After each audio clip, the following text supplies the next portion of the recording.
cada tempo é sempre importante voltar para alguns textos da palavra de Deus, diante da realidade que nós vivemos, seja na vida pessoal, seja na vida como igreja, pensando na igreja evangélica ao redor do mundo, e olhar para alguns textos que nos faz refletir sobre a nossa vida, sobre como temos vivido a nossa vida cristã, como temos nos relacionado com Deus e como reflexo, como temos nos envolvido com a igreja, com o corpo de Cristo. Nós acabamos de cantar que o Senhor Jesus voltará. E nós cantamos com tanta empolgação, até com emoção, com lágrima nos olhos, saber que nós cantaremos com os anjos, estaremos na presença do Senhor, reencontrando os nossos irmãos e as nossas irmãs em Cristo, que já partiram, que estarão na presença do Senhor. Mas quando eu penso ainda em centenas, milhares e milhares, talvez bilhões de pessoas ao redor do mundo que não têm essa mesma esperança, que não têm essa mesma certeza de que se o Senhor Jesus voltasse hoje, e isso pode acontecer a qualquer momento, porque nós cremos na iminência da vinda de Jesus, ele pode voltar a qualquer instante, a qualquer momento, e muitas pessoas ainda não tiveram a oportunidade de ouvir do amor de Deus. E isso como resultado, muitas vezes, da frieza dos corações, do apego à vida material deste mundo, como apego às coisas que são passageiras deste mundo, e sem nenhum, e o nosso coração cada vez mais frio, como uma pedra de gelo, e não mais como um coração queimando de viver para o Senhor, mesmo sabendo dos riscos, porque servir ao Senhor tem os seus riscos, e um dos riscos que nós sabemos é morrermos, né? Mas a morte do Filho de Deus não é o fim, mas são poucos os que querem morrer por Jesus Cristo, poucos são os que querem realmente pagar o preço. A vida cristã, ela exige da minha parte e da sua parte sacrifícios, né? Então nós muitas vezes temos a utopia de achar que o único sacrifício tem que ser pago apenas pelo pastor da igreja, pela liderança da igreja. Mas o sacrifício tem que ser vivido por todos nós. Porque o Senhor Jesus, certa vez, ele disse, aquele que põe a mão no arado, ele não olha mais para trás, ele olha para frente. O Senhor Jesus disse, quem não carregar a sua cruz e seguir, não é digno dele. Não é digno dele. E eu quero olhar para esse texto, um texto conhecido, que fala de uma visão para um povo que perdeu as esperanças, que não tinha esperança. E talvez você que está aqui nessa noite, seja uma pessoa que perdeu a sua esperança em algum momento. A vida cristã já não queima mais no seu coração. Seja ele o desejo de ler a Bíblia, seja o desejo de orar, seja o desejo de testemunhar, seja o desejo de ofertar. Isso já não queima mais no seu coração. E a vida cristã não passa apenas de uma religiosidade, de um encontro de domingo na igreja por 2 horas, e logo volta para casa e a rotina continua ao longo da semana. Leiam comigo Ezequiel 37, que fala do vale de ossos secos. Uma visão tétrica, uma visão que talvez eu e você não gostaríamos de ter. Mas foi essa visão, foi para onde Deus levou o profeta Ezequiel, a um vale, e onde ele teve esta visão. E qual é o ensinamento que nós aprendemos dessa visão que ele teve? Diz assim, veio sobre mim a mão do Senhor. Ele me levou pelo Espírito do Senhor, letra maiúscula, Espírito do Senhor. e me deixou no meio de um vale que estava cheio de ossos. E me fez andar ao redor deles. Eram muito numerosos na superfície do vale e estavam sequíssimos. Então me perguntou: Filho do homem, acaso poderão reviver estes ossos? E o profeta respondeu: Senhor Deus, tu o sabes. Disse-me ele: profetiza a esses ossos e dize-lhes: ossos secos, ouvi a palavra do Senhor. Assim diz o Senhor Deus a estes ossos: eis que farei entrar o Espírito, letra minúscula, tá? Em vós, e vivereis. Porei tendões sobre vós, farei crescer carne sobre vós estenderei pele, e porei em vós o Espírito, e vivereis. E sabereis que eu sou o Senhor. Então, profetizei segundo me fora ordenado. Enquanto eu profetizava, houve um ruído, um barulho de ossos que batiam contra os ossos e se ajuntavam, cada osso ao seu osso. Olhei, e eis que havia tendões sobre eles, e cresceram as carnes, e se estendeu a pele sobre eles, mas não havia neles o Espírito. Então ele me disse: profetiza ao Espírito, profetiza ao Filho do Homem, e diz-lhe: assim diz o Senhor Deus, vem dos quatro ventos, ó Espírito, e assopra sobre estes mortos para que vivam. Profetizei como ele me ordenara. E o Espírito entrou neles, e viveram, e se puseram em pé, um exército sobremodo numeroso. Então me disse: filho do homem, estes ossos são toda a casa de Israel. Eis que dizem: os nossos ossos se secaram. Pereceu a nossa o quê? Esperança. Estamos de todo exterminados. Portanto, profetiza e diz-lhes: assim diz o Senhor Deus, eis que abrirei a vossa sepultura e vos farei sair dela, ó povo meu, e vos trarei a terra de Israel. Sabereis que eu sou o Senhor, quando eu abrir a vossa sepultura e vos fizer sair dela, ó povo meu. Porém em vós o meu Espírito, letra maiúscula, o Espírito Santo, e vivereis, e vos estabelecerei na vossa própria terra. Então sabereis que eu, o Senhor, disse isto, e o fiz, diz o Senhor. Até aqui. Quando nós olhamos para esse texto, e para essa visão que o profeta Ezequiel teve, imagina o profeta naquele vale, olhando para aquela realidade de milhares de ossos sequíssimos, castigados pelo sol. E foi essa a visão que ele teve. Lembre-se, é uma visão onde Deus está fazendo um paralelo com a nação de Israel.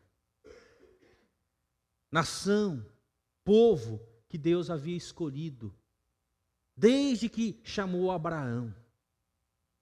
E prometeu para Abraão que faria deles uma grande nação, e Deus assim o fez. Mas houve um momento na história que este povo, o povo que viu milagres de Deus, O povo que viu Deus sustentando eles no deserto. Deus que havia sempre cuidado deste povo. Mas este povo começou aos poucos se desviar dos caminhos do Senhor. Ninguém se desvia dos caminhos do Senhor de uma vez. São pequenas atitudes que levam a outras atitudes, e quando você percebe, você está muito, muito longe do Senhor. E Jeremias foi um dos profetas que Deus levantou para dizer para esse povo: arrependam-se. Antes que Deus traga sobre vós a disciplina. Mas esse povo, nem no profeta Jeremias deu ouvido. Até que chegou um dia em que Deus levantou nações pagãs, né, que destruíram Jerusalém, destruíram o templo do Senhor, roubaram todo o tesouro e levaram este povo, o povo de Deus, para o cativeiro. E durante 70 anos, não foram 70 dias, mas 70 anos, eles vão ficar nesse cativeiro, longe do seu país, longe da sua família, vivendo no meio de um povo pagão, um povo que ao longo desses 70 anos perdeu a esperança. Perdeu a esperança pelas escolhas que eles próprios fizeram. O que eu tenho constatado também nos nossos dias é que muitas pessoas, muitos cristãos têm perdido a sua esperança. Perdido a sua esperança porque o seu coração já não queima mais por viver uma vida que agrada ao nosso Deus. Então foi essa a visão que o profeta teve, de um vale de ossos secos, sem vida, sem esperança. E a grande pergunta, a visão do vale de ossos secos, mostra que não há nenhuma situação que Deus não pode transformar. Não existe situação que Deus não possa transformar. Aos olhos do profeta, talvez aquilo, quando Deus pergunta para o profeta: pode esses ossos por um acaso reviver? E a resposta do profeta fala: Senhor, tu sabes. Aos meus olhos, não, mas tu sabes. Nem mesmo a morte é mais poderosa que Deus.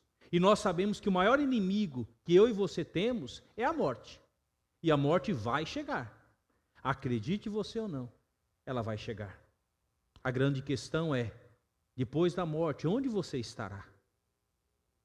Essa é a grande questão da vida. O vale de ossos secos é uma mensagem de esperança. Foi para lá que Deus levou o profeta Ezequiel, para mostrar para ele que mesmo que o seu povo tivesse se tornado num vale de ossos secos, havia esperança. Porque a esperança não estava nas riquezas, não estava nas coisas que nós temos. A verdadeira esperança está em Deus, somente em Deus, no Deus Todo-Poderoso. Esta não foi uma visão agradável. Foi uma visão, talvez de todas as visões que o profeta teve, uma visão tétrica, uma visão terrível, de um vale de ossos secos. Eu não sei se você já teve que fazer a exumação de algum familiar. Quando tem que enterrar alguém na mesma cova, você tem que fazer a exumação, tirar os ossos, né? Colocar numa urna. Não é uma coisa agradável.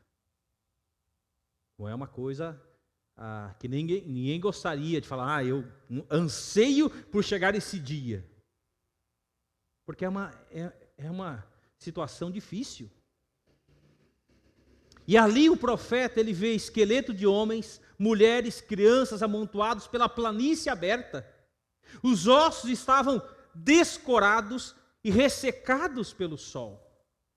E nessa cena tenebrosa encontramos uma mensagem de Deus para a sua igreja hoje. O que essa mensagem tem a ver comigo hoje, Devair, com cada um de nós hoje, ano de 2023?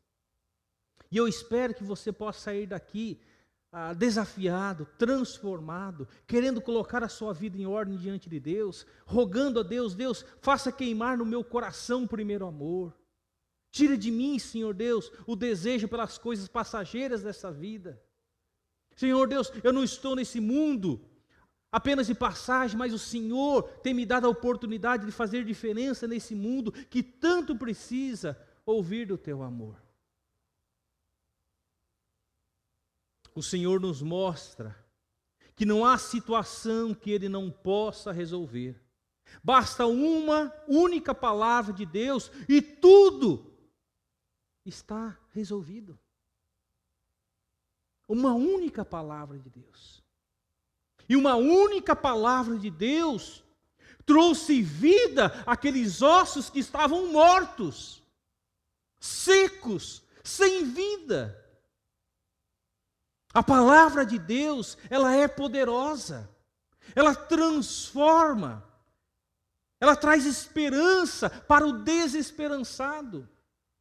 Eu não sei qual é a sua situação, eu não sei o que passa na sua mente, no seu coração. Talvez você esteja enfrentando um grande desafio na sua vida.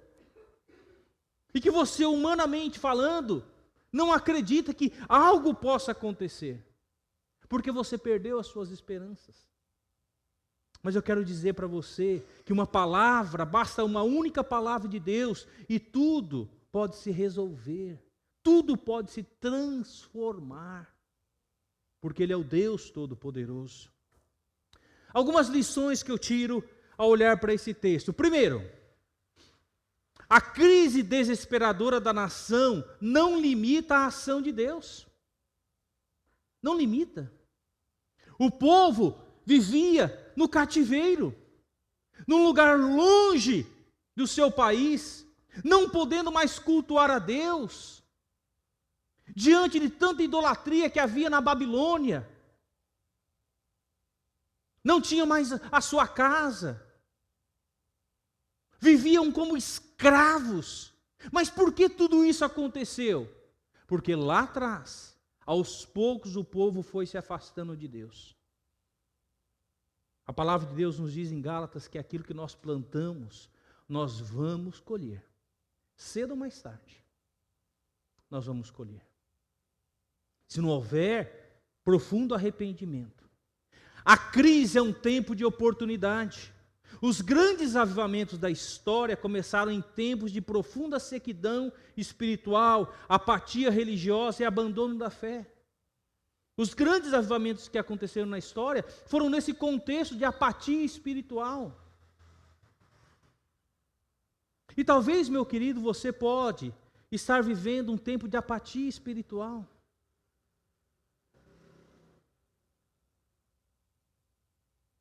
Muitas vezes eu fico me perguntando a Deus, por que Deus? A reunião de oração da nossa igreja é tão pouco frequentada. Seja feriado ou não feriado. Quinta-feira era um feriado.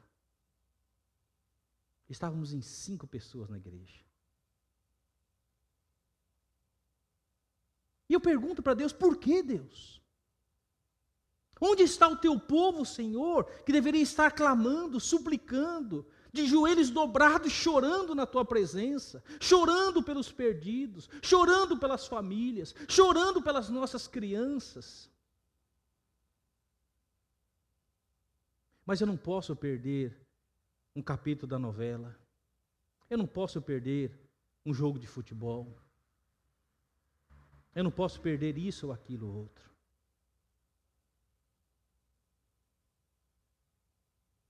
E a apatia começa pelas pequenas coisas da vida. E assim aconteceu com a nação de Israel. E assim acontece com o povo de Deus ao longo da história. É uma apatia religiosa e aos poucos um abandono da fé. Estamos vivendo uma aguda crise da nação e na igreja evangélica em nossa pátria. Mas a crise não pode impedir a mão de Deus de agir. Quando o povo de Israel estava como um vale de ossos secos, Deus realizou um milagre e pôs a nação de pé. Nada impede o agir de Deus. Se você não quer participar da história, do projeto, do plano grandioso que Deus tem para a sua vida, não importa. Deus vai levantar outros que queiram ser usados por Deus. E lá na frente, quando você chegar na presença de Deus, você vai falar assim: puxa vida, que vergonha, eu perdi o grande privilégio de fazer parte da história e de fazer diferença nesse mundo, na vida das pessoas. Quarta-feira estávamos ali na capelania, eu, a Dali e o seu Bruno. Como toda quarta-feira estamos ali, passando em cada um dos quartos.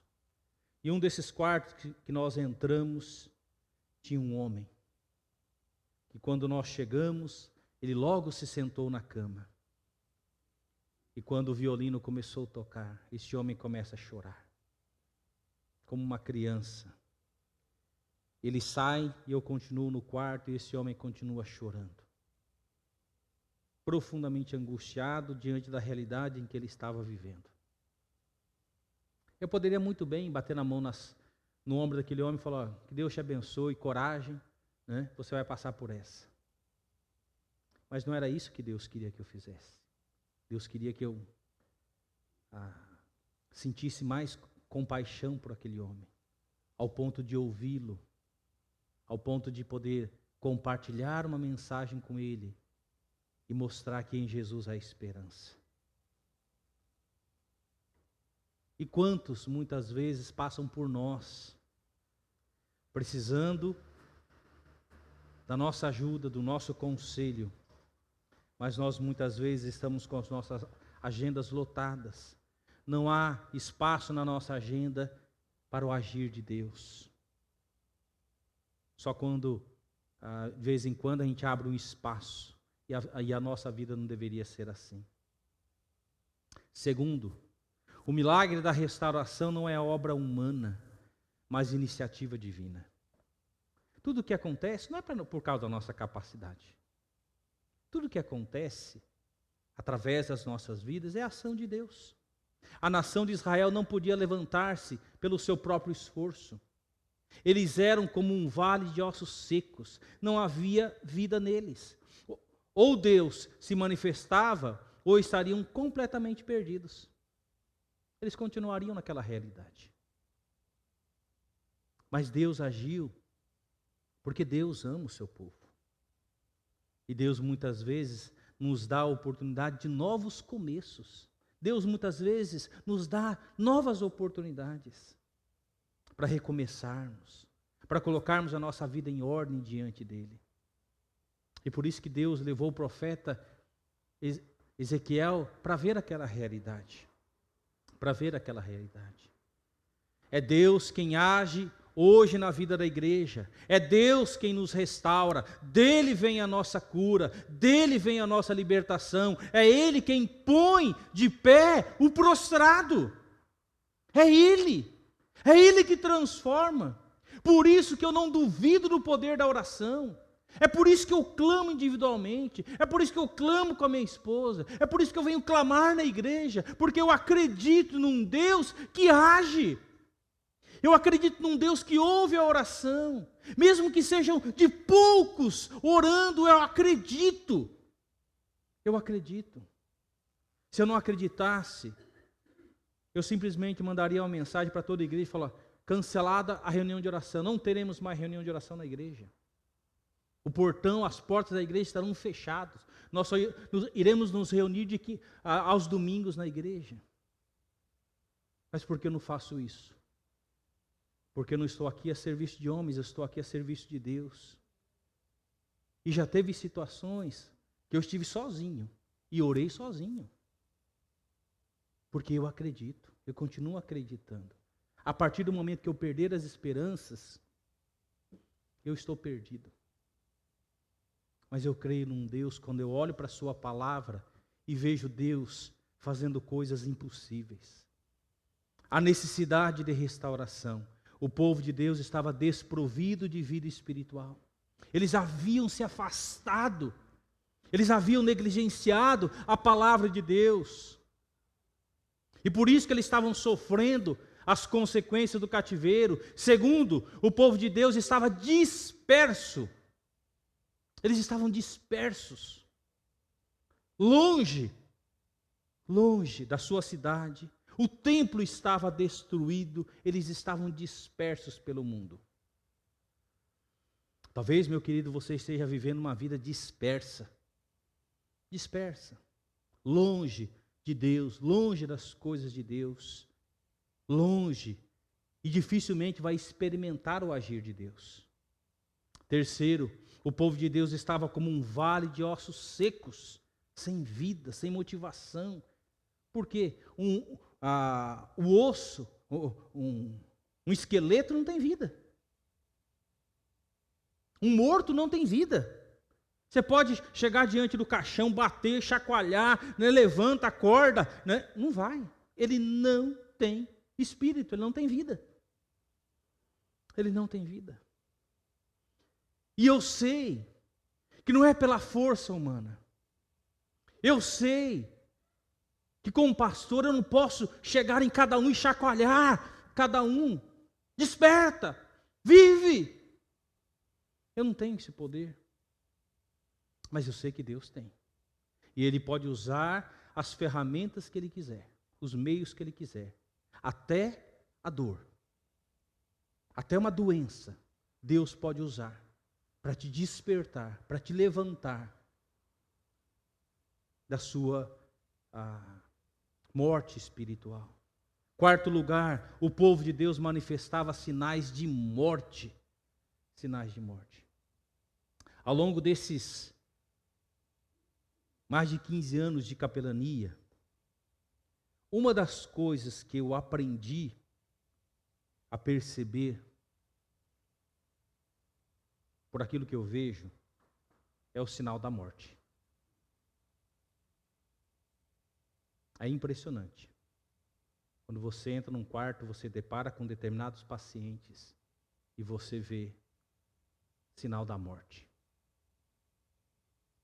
A semana seguinte você chega lá, a pessoa não está mais lá. Há sinais evidentes da morte. Terrível. É terrível. E quando eu entro, eu percebo aquilo, eu fico arrepiado.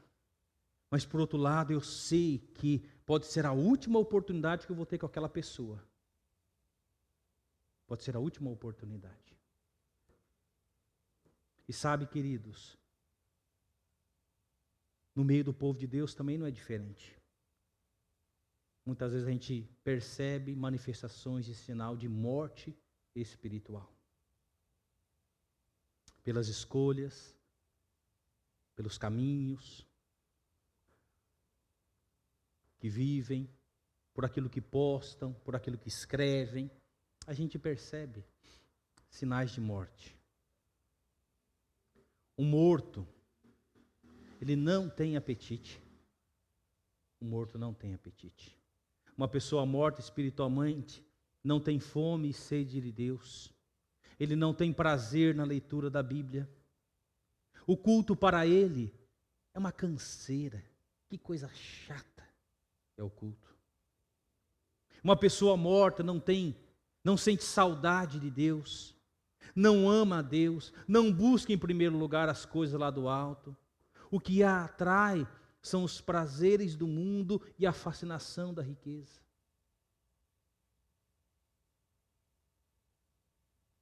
Se tivéssemos a mesma empolgação de servir a Deus, como quando a gente faz aquilo que a gente gosta. Se tivéssemos a mesma empolgação de servir a Deus, quando nós muitas vezes fazemos as coisas que gostamos de fazer. Se tivéssemos a mesma motivação de servir a Deus, da mesma forma que a gente tem de assistir uma série, E muitas vezes ficar horas jogando videogame, jogando futebol e tantas outras coisas. Não que isso seja errado, mas se nós tivéssemos a mesma empolgação pelas coisas de Deus. Um morto, ele é insensível. Deus fala, chama, exorta, mas elas não escutam. São surdos espiritualmente. Eles não se constrangem com o amor de Deus, nem se abalam com o fogo do inferno. Não se importam com a condição dos perdidos.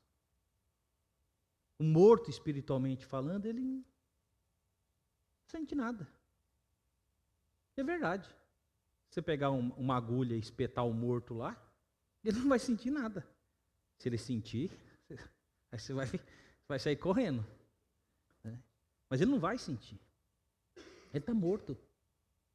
Ele está morto. E uma das coisas que quando uma pessoa morre, rapidamente o seu corpo começa o quê? Esfriar. Ficar gelado. E começa o quê? Endurecer. Se você deixar a pessoa morta em pé daquele jeito, ali ela fica daquele jeito. Ou você quebra ela, porque ela vai ficar daquele jeito. Foi por isso que minha mãe faleceu sentada. E se não colocasse ela no chão rapidamente, ela ia ficar do jeito que estava, sentada no sofá. E aí quando viessem buscar ela, teriam que possivelmente quebrar os ossos. O morto é insensível. O morto é insensível. Sabe, meus queridos, talvez você não acredite no inferno. Mas o inferno é uma realidade. Uma realidade terrível. Que vai acontecer cedo ou mais tarde. E é um lugar de sofrimento eterno. Não tem volta. Não tem volta. E nós temos que nos constranger diante disso, diante de pessoas que estão morrendo, sem conhecer a verdade do Evangelho, por causa do nosso egoísmo, estão indo para o inferno. Terceiro, o morto não tem ação. O morto não se levanta, não trabalha para Deus, não tem tempo para Deus. Ele não tem vontade de servir. Ele não tem vontade de colocar a mão no bolso e investir na obra do Senhor. Ele não tem tempo. O seu tempo está ocupado com outras coisas, não com as coisas de Deus. Mas o tempo passa. O dia vai chegar, onde vai ser tarde demais. Quarto lugar, o morto é onde a vida está absolutamente ausente. O morto afasta as pessoas, ele se deteriora. Israel já era como um monte de ossos sequíssimos. Essa é a visão que Ezequias diz. Olha, o meu povo é como um monte de ossos secos, sem vida. Talvez há pessoas espiritualmente mortas aqui, há maridos, esposas, filhos e pais mortos. Talvez o seu casamento esteja morto. Talvez o seu relacionamento com seus filhos esteja morto. Talvez a sua vida esteja como a vida de a vida não, né, como morto, porque o morto não tem vida. Isso nos faz refletir sobre a nossa vida. E caminhando para o final, o agente da restauração. Quem é o agente da restauração? Deus. Deus é quem toma a iniciativa da restauração. Deus é quem toma a iniciativa. Segundo, Deus é quem age milagrosamente, levantando os mortos da sepultura espiritual. É Deus. É Deus que faz isso. É Deus que age. Então, me perguntou, né? Foi a pergunta. Filho do homem, Deus fala para ele, filho do homem, acaso poderão reviver estes ossos? E qual foi a resposta do profeta? Senhor, tu sabes. Senhor, tu sabes. Na minha visão, Humanamente falando, é impossível. Esse vale de ossos secos e esses ossos se juntarem e novamente se juntarem num corpo, receberem tendões, carne e novamente reviver. Senhor, tu sabes. Senhor, tu sabes. E qual foi aquilo que o Deus disse para o profeta? Profetiza a estes ossos e diz-lhes: ossos secos, ouvi a palavra do Senhor. Ouve a palavra do Senhor. E a palavra do Senhor tem sido pregada.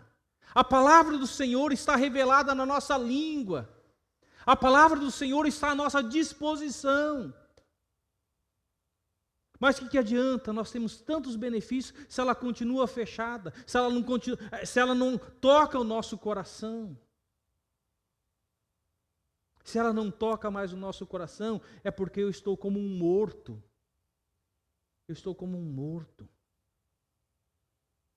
Então, foi isso que Ezequias olhava e falava: é impossível. Como que pode? Como que é possível isso acontecer? Mas olha que interessante, um instrumento da restauração, a palavra de Deus, o Espírito Santo, né, que vai operar esse milagre, né?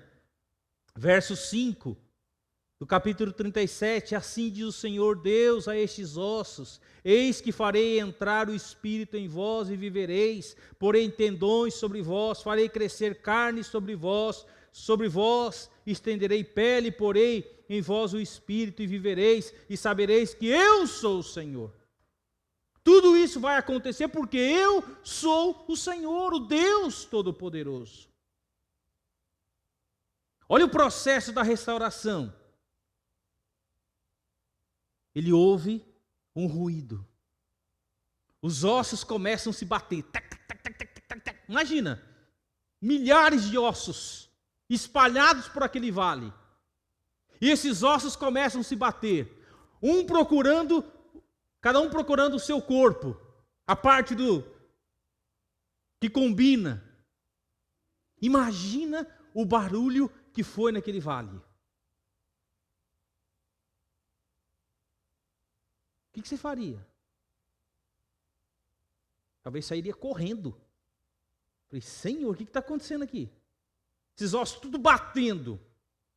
E começa a haver um ajuntamento, né? Aqueles ossos começam a procurar o seu osso. Começa então tendões se formar naqueles esqueletos, naqueles ossos, tendões de carne. Depois a pele começa novamente a aparecer. O Espírito entrou neles e viveram e se puseram em pé, um exército sobremodo numeroso. Numeroso. E Ezequiel teve a visão daquele exército que outrora estava morto, agora se forma um grande exército. O exército do povo de Deus. Lembre-se, é uma visão. É uma visão. Fazendo um paralelo com a nação de Israel. Aqueles esqueletos se formando, pele, e novamente, aqueles esqueletos estavam de pé com pele, e novamente formando um grande exército.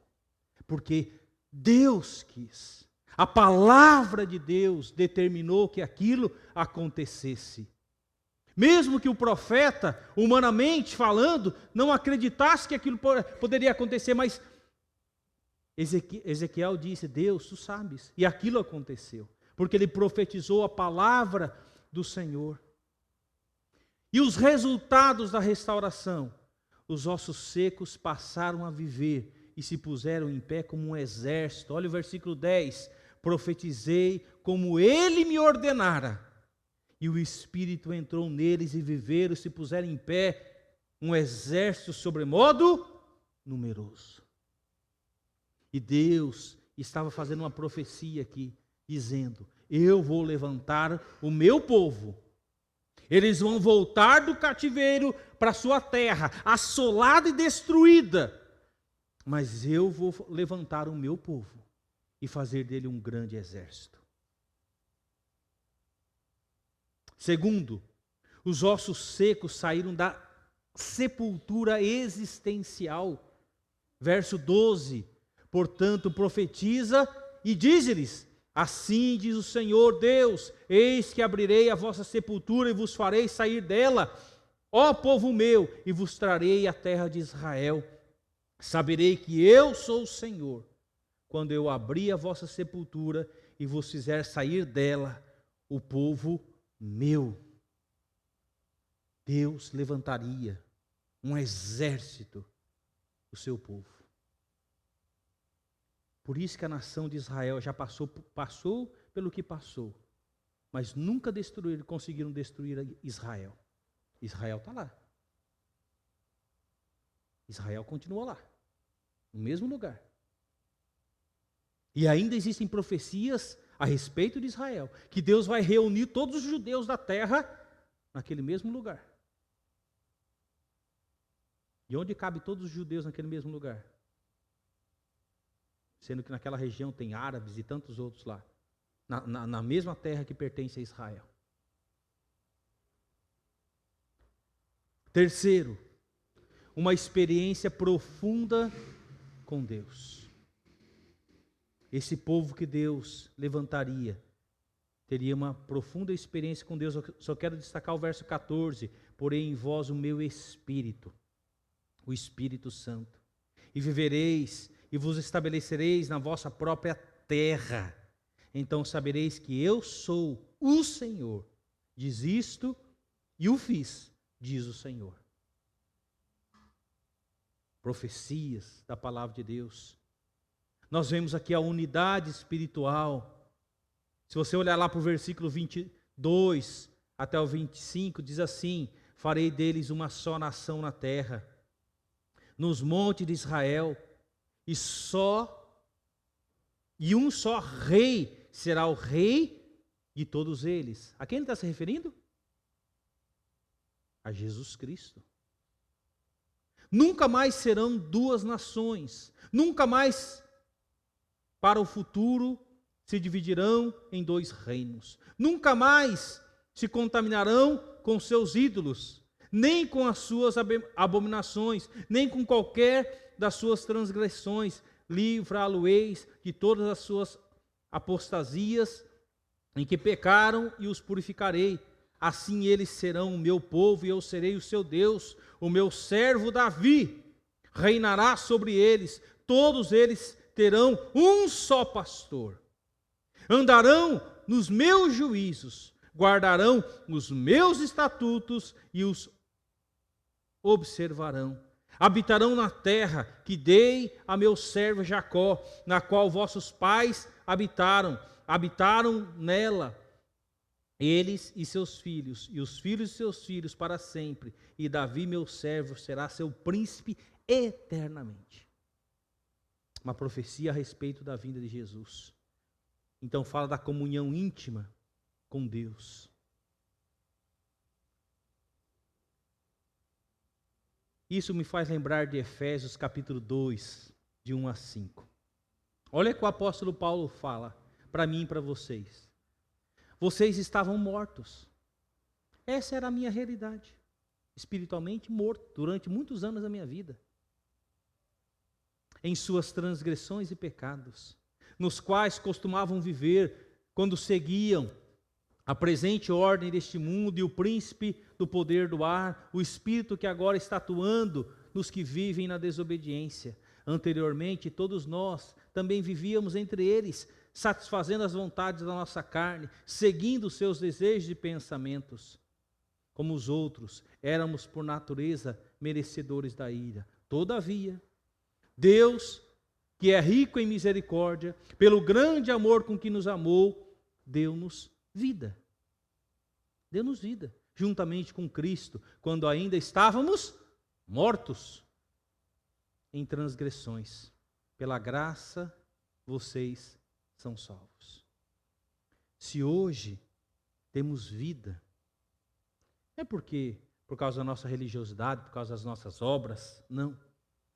Se hoje nós temos vida é por causa de Jesus Cristo, por causa da sua morte e da sua ressurreição. É pela graça de Deus que eu e você somos salvos. Somos salvos.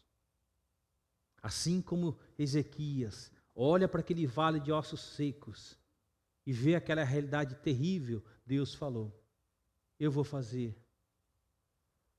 um povo, colocarei neles o meu espírito e farei deles um grande exército.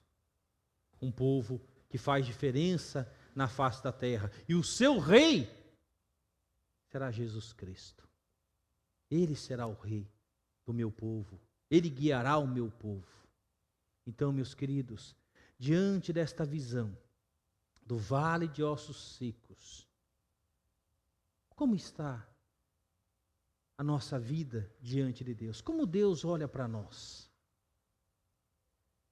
Será que Deus olha para nós como cristãos vivos, que fazem diferença, cristãos que amam a palavra de Deus, cristãos que oram constantemente, cristãos que aproveitam a oportunidade para falar do seu amor, cristãos que fogem da prática do pecado, cristãos que estão dispostos a obedecer, cristãos que estão dispostos a servir ao nosso Deus, cristãos que querem fazer diferença nesse mundo, mesmo que tenha que morrer, eles querem servir, eles querem tornar o amor de Deus conhecido na face da terra. Por que tantos missionários vão para os países perseguidos? Porque eles são masoquistas, eles querem sofrer mesmo e morrer? Não. É porque eles querem que outras pessoas, pessoas de outros povos, tribos, línguas e nações conheçam a Deus. Mesmo que eles tenham que morrer.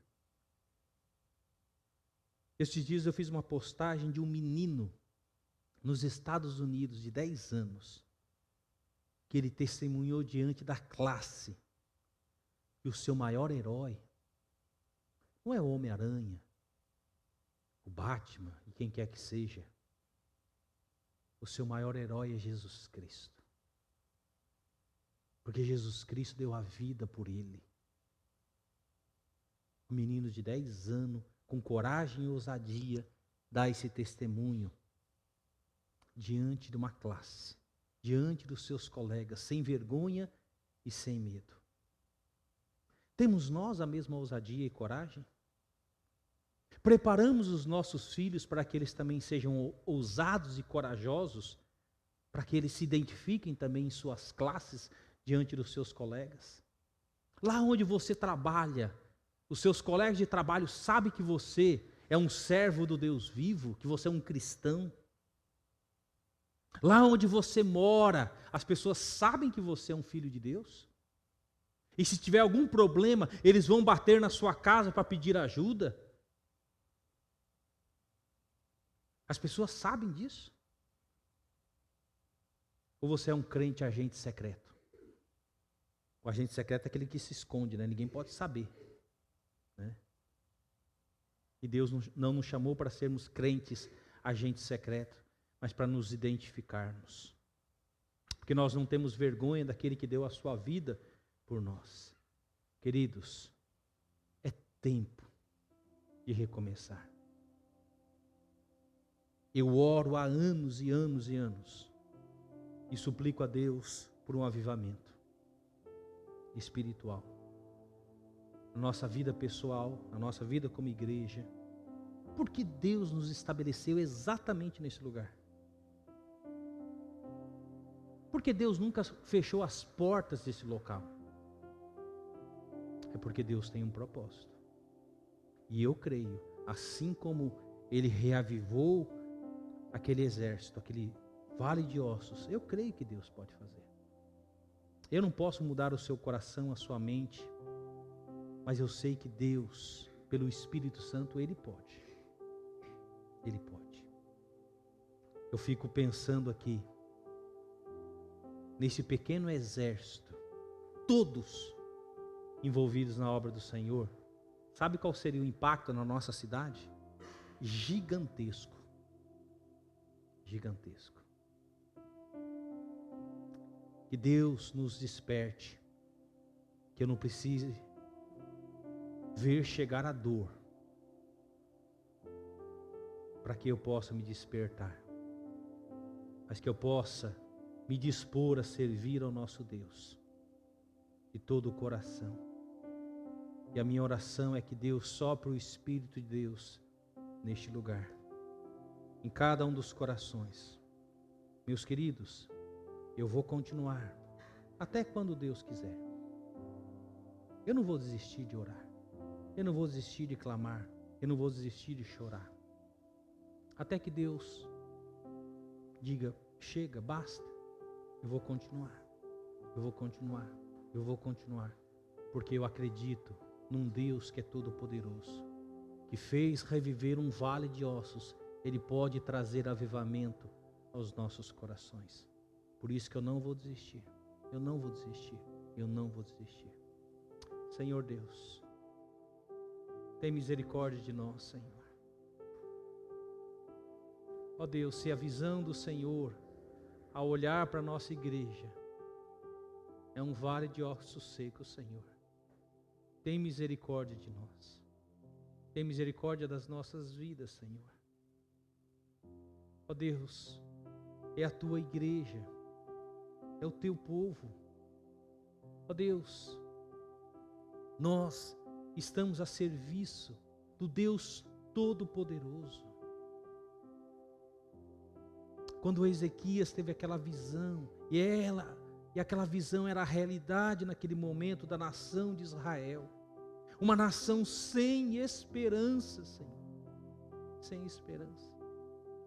Oh meu Deus, nós vivemos num mundo, Senhor, onde as pessoas não têm esperança.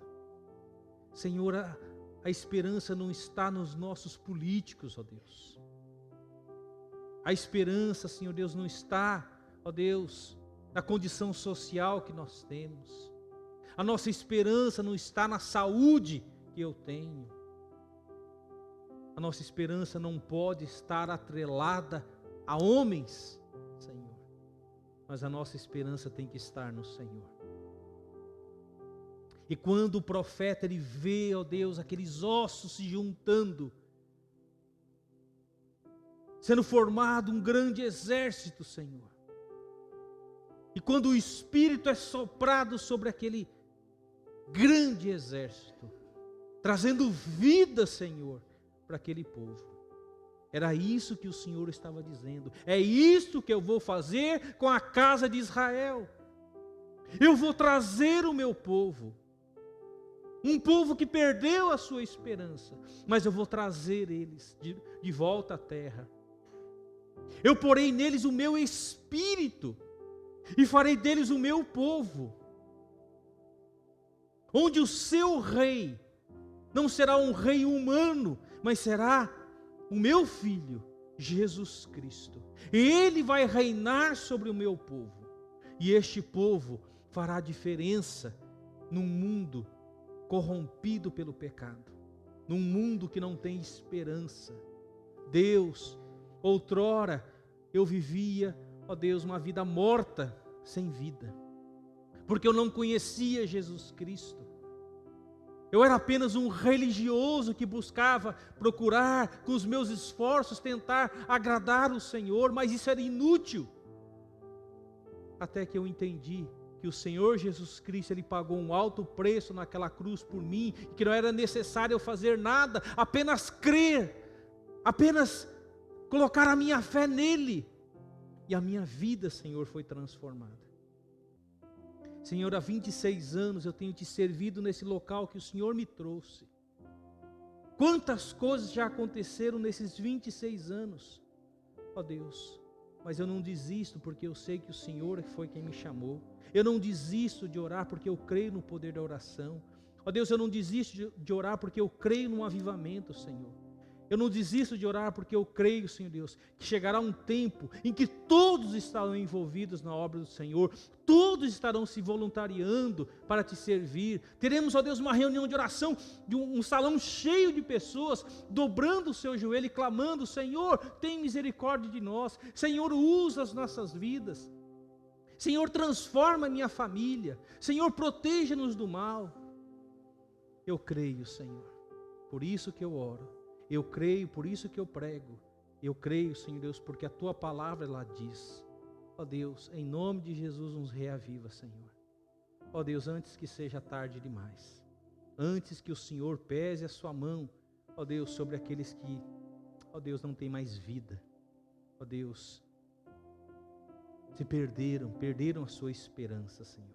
Estão correndo, ó Deus, atrás do vento. Ó Deus, mas quando a gente corre atrás do vento, a gente não ganha nada. Mas quando a gente coloca o Senhor como prioridade das nossas vidas, o Senhor acrescenta, o Senhor multiplica, o Senhor não deixa faltar. Que assim seja na vida de cada um de nós. Sopra sobre nós o Teu Espírito nesse ajuntamento. Em nome de Jesus. Amém, Senhor.